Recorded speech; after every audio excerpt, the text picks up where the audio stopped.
오늘 사도행전 20장은 바울이 에베소를 떠나 두로아와 아가야 지방을 방문하고 다시 예루살렘으로 가는 여정을 기록하고 있습니다. 두로아에서 밀레노로 향해서 이제 예루살렘으로 갈 겁니다. 그런데 밀레노에서 바울은 에베소로 사람을 보내서 에베소 교회 장로들을 청하여 고별 설교를 하게 됩니다. 그 내용이 17절부터 35절까지 쭉 기록되어 있습니다. 사실 이 설교는 38절에서 다시 그 얼굴을 보지 못하리라 한 것처럼 에베소 교회 장로들과 성도들에게 하는 바울의 유언과 같은 그런 설교입니다. 여기서 바울이 이렇게 고백합니다. 사도행전 20장 22절 보라, 이제 나는 성령에 매여 예루살렘으로 가는데 거기서 무슨 일을 당할는지 알지 못하노라. 여기 성령의 매임을 받았다 할 때 매임, 결박이라는 히브리어 아케다라는 이 말은 유대인들에게 아주 큰 의미가 있는 말입니다. 이삭이 모리아산에서 결박당했던 그 단어입니다. 여러분, 이삭이 결박당했을 때 억지로 했을까요? 아님 자발적으로 순종했을까요? 모르죠. 성경에 안 나오니까.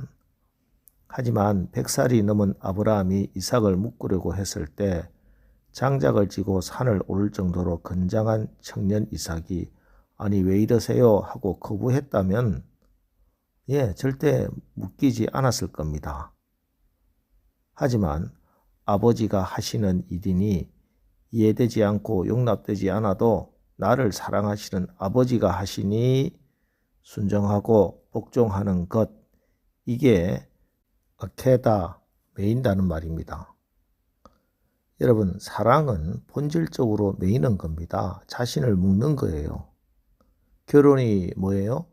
이 세상에 수많은 이성이 있지만 지금부터 나는 당신만 사랑하겠습니다. 당신만 바라보겠습니다 하고 자신을 묶어버리는 거잖아요. 힘이 없어 묶이는 게 아니죠. 자발적으로 기쁨으로 묶이는 겁니다. 이게 사랑의 본질입니다. 부모의 사랑, 그야말로 묶이는 거잖아요. 아무리 바쁜 사람이라도 자식 일이라면 달려가잖아요. 자녀가 아프면 나도 아프고, 자녀가 죄를 지으면 나도 고개를 못 드는 거예요. 꼼짝을 못 하는 거예요. 풀 수가 없어요. 그게 사랑입니다. 하나님의 사랑이 이렇습니다. 여러분, 하나님의 본질은 자유입니다. 그래서 요한복음 8장 32절 진리를 알지니 진리가 너희를 자유케 하고, 고린도후서 3장 17절에 주는 영이시니 주의 영이 계신 곳에는 자유가 있는 거잖아요. 그러나 그 무한 자유하신 우리 하나님이 자기를 비워 종의 형체를 가지사 사람들과 같이 되셨습니다. 그래서 로마서 8장 39절 높음이나 깊음이나 다른 어떤 피조물이라도 우리를 우리 주 그리스도 예수 안에 있는 하나님의 사랑에서 끊을 수 없게 스스로 묶어버리신 겁니다. 이게 하나님의 묶임이요, 이게 하나님의 사랑입니다. 이 하나님의 사랑을 알기에, 이 사랑을 받았기에 바울도 스스로 묶임을 받는 겁니다.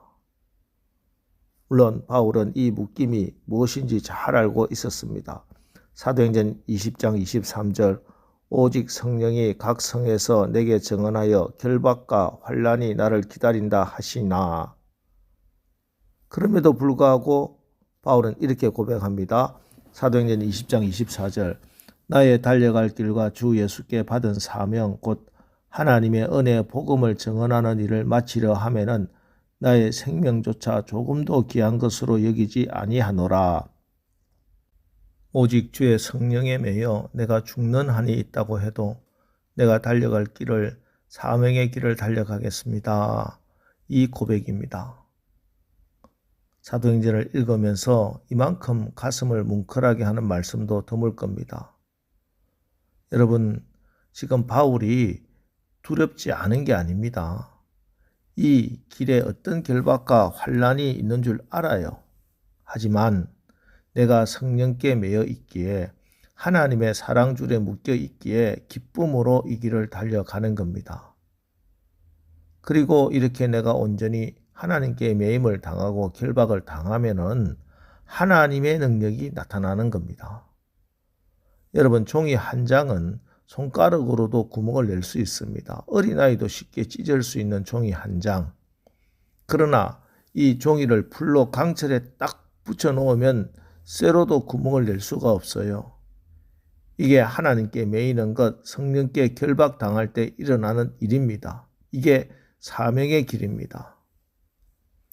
이 사명의 길을 이사야 선지자는 이렇게 선포하십니다. 이사야 43장 19절 20절. 보라, 내가 새 일을 행하리니 이제 나타낼 것이라. 너희가 그것을 알지 못하겠느냐? 반드시 내가 광야의 길을 사막의 강을 내리니 장차 들짐승 곧 성냥이와 타조도 나를 존경할 것은 내가 광야의 물을 사막의 강들을 내어 내 백성 내가 택한 자에게 마시게 할 것임이라. 예, 하나님께서는 광야의 길을 내시고 또 사막의 강을 내시기 위해서 당신의 종들을 부르십니다. 메소포타미아 하란에서 잘 살고 있던 아브라함을 하나님이 불러서 한 번도 가본 적도 없고 들은 적도 없는 가나안 땅으로 가게 하십니다. 그 부르심에 아브라함은 본토 친척 아비의 집을 떠나 거기를 나섰고 가나안 땅 바알과 아세라 온갖 이방 우상들로 더럽혀진 그 광야와 사막 같은 땅을 생명수가 흐르고 생수의 강이 흐르게 어둠 속에서 빛으로 사막에 생명을 던지는 자로 버티고 서 있는 것입니다. 그렇습니다. 오늘 우리가 이 대한민국에 살고 있는 것은 우연이 아닙니다.